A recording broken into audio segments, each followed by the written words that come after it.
Sæl, Maren Örn heiti ég og ætla að segja ykkur frá fingurgómsreglunni. Hún kemur að góðum notum við tegrun ræðra falla, en með henni má nefnilega skipta brotum auðveldlega í stofnbrot. Ef við skoðum einfalt dæmi, eins og brotið x plus 1 deilt með x í öðru plus x mínus 2, sem þátt að væri þá x plus 1 deilt með x mínus 1 sinnum x plus 2. Tiltölulega einfalt brot, en því má skipta í stofnbrot, þannig að það jafngildi þá a deilt með x mínus 1 plus b deilt með x plus 2, þar sem a og b eru einhverjir rauntölu fastar. En hvernig gerum við þetta? Hvernig finnum við þessa fasta?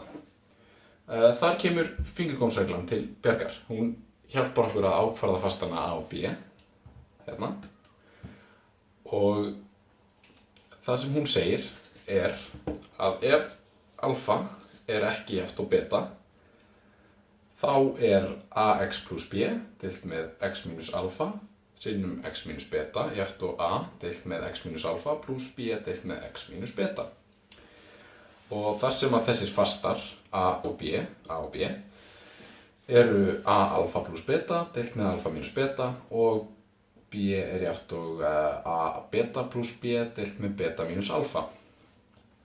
Ef við berum þetta saman hérna, þá þetta í rauninni það sama.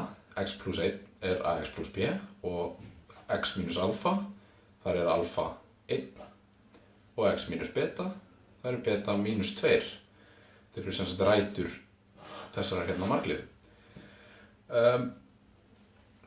Fastarnir a og b eru ákvarðaðir hér a og b. En við fyrir nú alla að trúa þessari reglu og þess að sanna hana. Hvernig ætlum við sönnum þetta? Við athugum fyrst að reglan snýst í rauninni bara að ákvarða a og b. Það var eina aðstoðin sem við þurftum hérna í þessu. Við vissum að þetta myndi standast. Þannig að það ætti að vera markmiðið okkar að ákvarða hvað a og b af því að þetta eru rauninni engin sérstök vísindi. Og við lengjum með samnefnaranum í sönnuninni, byrjum bara á sönnun. Byrjum fyrst á því að lengja með samnefnara brotana og fáum þá ax plus b eft og ax minus beta plus bx minus alfa. Það gefur auðvitað, það tiltölulega einfaldara að finna fastana a og b úr héðan í frá heldur en það var áðan. Þannig að við erum allavega komin eitthvað á leið. Athugum líka að beggja vegna jafnaðarmerkis eru við með eiginlegar fyrsta eða 0 stigs margliður eftir því. Ef a væri 0 þá væri þetta 0 stigs margliða, eða ef a og b væri 0 þá væri hér 0 stigs margliða. Þannig að x hér og hér verður aldrei x í öðru og a og b verða heldur aldrei x, þannig að það verður aldrei hærra en fyrsta stigs. Og þá vitum við að jafnan rétt fyrir öll x í rauntalnamenginu ef hún rétt fyrir 2 ólík x. En af hverju? Af því að margliðurnar eru af 0 eða fyrsta stigi, þá vitum við að þær munu af okkar stærðfræðilega innsæi, þá vitum við að þær munu einhvern veginn líta út eins og beinar línur. Það verða sem sagt annaðhvort 2 beinar línur, hér bein lína og hér önnur bein lína. Og þar af leiðandi, af því að við vitum að þetta eru beinar línur, þá þurfum við bara að finna 2 ólík x, til dæmis hér og hér, sem að skila þá sömu punktunum á báðum línunum. Ef þessi hérna lína og þessi hérna lína, sem þetta sé ax plus b, og þetta sé þessi hérna hlið, sem þá ax minus beta plus bx minus alfa. Og við setjum inn punktinn c og d. Ef við setjum c inn fyrir x í þessari hérna línu og fengjum út sama punkt og hér, og það gildir líka fyrir D, þá vitum við að þetta er sama línan.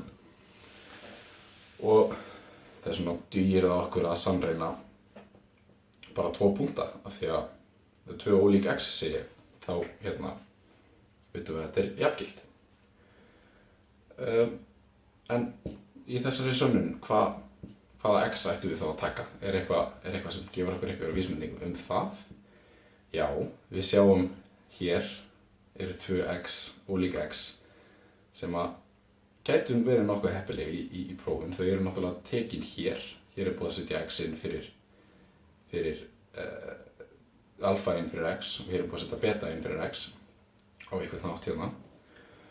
Þannig að ef við prófum að nota bara ræturnar í upphaflegu jöfnunni, alfa og beta, og setjum annars vegar x jafnt og alfa og hins vegar x jafnt og beta, þá fáum við út að a alfa pluss b, a alfa pluss b er jafnt og a alfa mínus beta pluss b alfa mínus alfa, sem að í rauninni gefur okkur að a er jafnt og a alfa pluss b deilt með alfa mínus beta, af því þetta hérna gefur okkur 0 að sjálfsögðu og með einföldri deilingu sem við deilum með alfa mínus beta fáum við út a og erum þar alveg búin að ákvarða a. Og ef við gerum nákvæmlega það sama, setjum x inn fyrir beta, þá fáum við út á tilsvarandi hátt a b sé jafnt og a beta pluss b deilt með beta mínus alfa. Þannig erum við búin að ákvarða bæði alfa og beta, sem er nákvæmlega það sem við lögðum upp með að gera, og er sönnuninni því lokið.